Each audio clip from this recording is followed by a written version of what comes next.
دا والحان الشاعر عمار عيقان ابو سيون.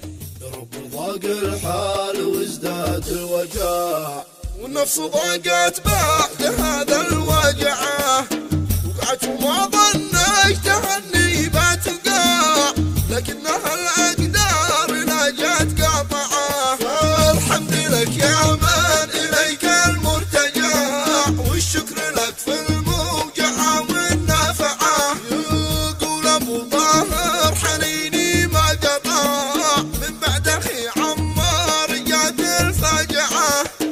موت اخي ماهر كرهت المجتمع، وعيشتي ضاقت ونفسي قانعه، بعد اخواتي كل الاماكن والبقاع، بقينا من كل الجهات الاربعه. وقبلها جاني ولد يا مستمع، عاد ولد يومين قبل الواقعه. فجأة اتصل ماهر وجوالي ولع، فقمت جاوبته ونفسي فرحه، قال لي حسن مبروك والصوت مرتفع.